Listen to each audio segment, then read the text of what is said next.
हरि ओम नमो नमः सर्वेभ्यः श्रीमत्पाणिनि वररुचे पतंजलिना महर्षिणां चरणकमलेषु नन्नम्ये नमांसि सर्वेभ्यः।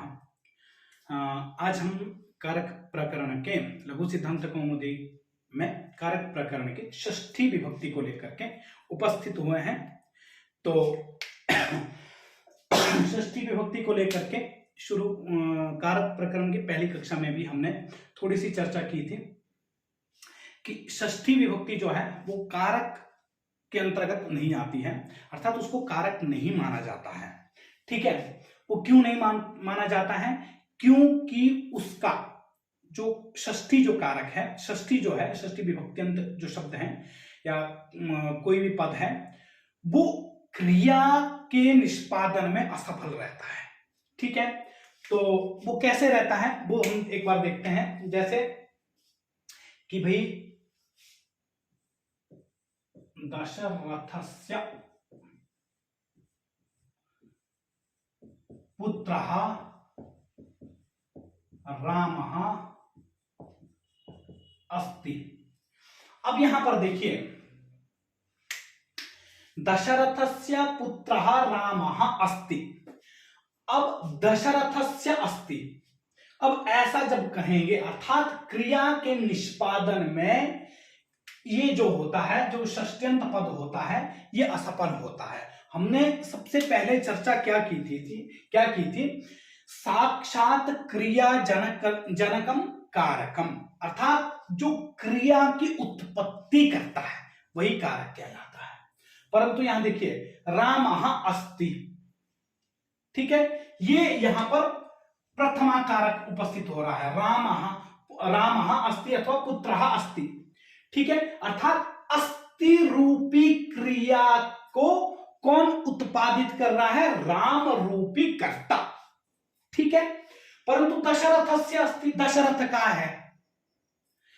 देखिए, राम है ऐसा ही हम बोलेंगे, दशरथ का है ऐसा नहीं बोलेंगे। ठीक है, कहने का भावार्थ है दशरथ का है तो प्रश्न उपस्थित हो जाएगा क्या है।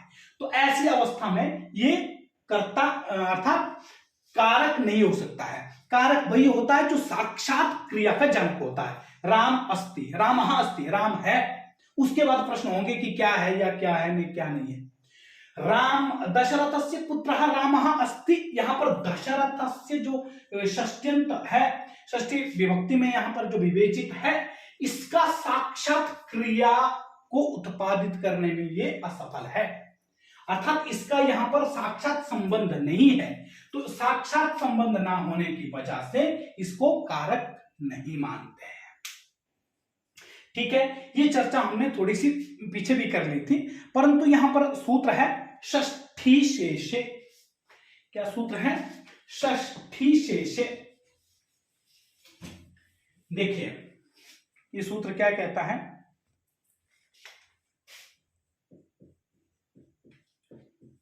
षष्ठी शेषे। ठीक है, ये कहता है कारक प्रातिपदिकार्थ व्यतिरिक्त स्वस्वामी भावादि संबंध शेषस्तत्र षष्ठी। ठीक है, क्या है? कारक प्रातिपदिकार्थ व्यतिरिक्त, जो कारक नहीं है, प्रातिपदिकार्थ नहीं है, ठीक है, वो क्या है? वो षष्ठी है। परंतु वो क्या है? षष्ठी क्या है? स्वस्वामी भावादि संबंध, स्वस्वामी भावादि संबंध, स्वस्वामी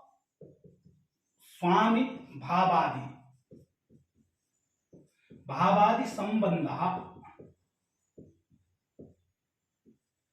ठीक है, ये इसमें षष्ठी विभक्ति होती है।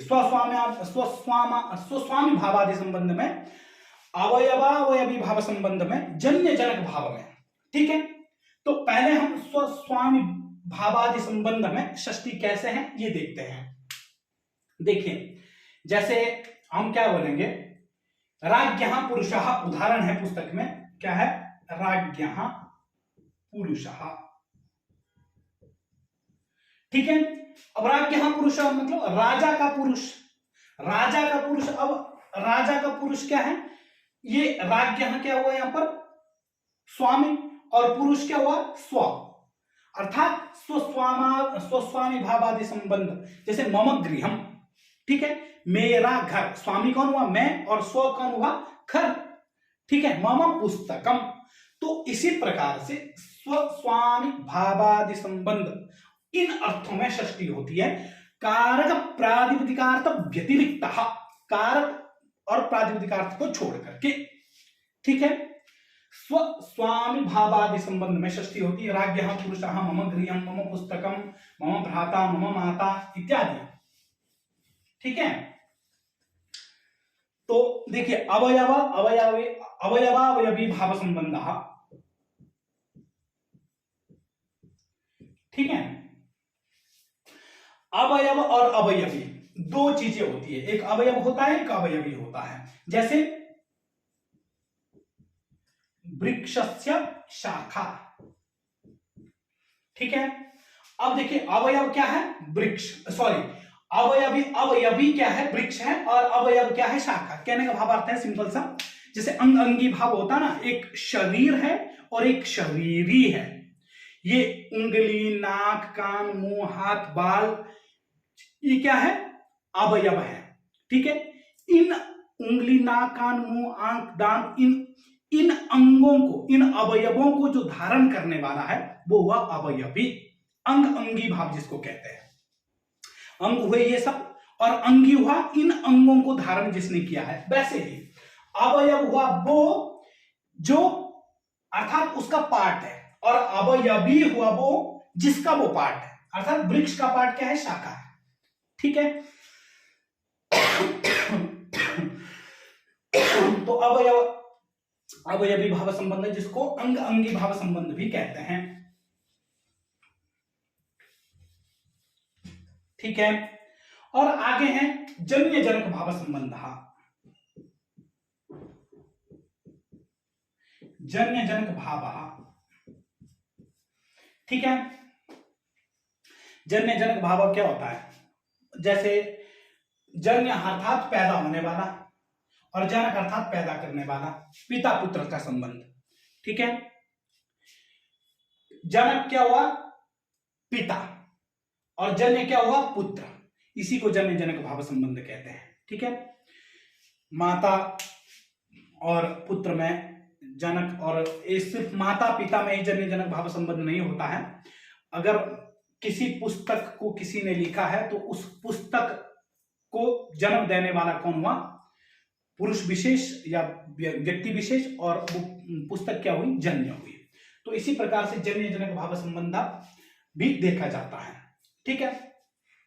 तो यहां पर आपको ये विशेष करके ध्यान देना है कि षष्ठी शेषे इस सूत्र में शेष अर्थ से अभिप्राय है कारक प्रातिपदिकार्थ व्यतिरिक्त स्वस्वामी भावादि संबंध शेषः तत्र षष्ठी। स्वस्वामी भावादि संबंध में जन्य जनक भाव संबंध में अवयव अवयवी भाव संबंध में षष्ठी विभक्ति का नियोजन किया जाता है। षष्ठी विभक्ति को कारक क्यों नहीं कहा जाता है, क्योंकि षष्ठ्यंत जो पद है वो साक्षात क्रिया का जनक नहीं हो पाता है, ठीक है। तो ये सबसे बड़ा कारण है, और आशा करता हूं आपको ये थोड़ा सा विषय आपके लिए लाभदायक होगा, और अग्रिम कक्षा में मिलेंगे। नमो नमः।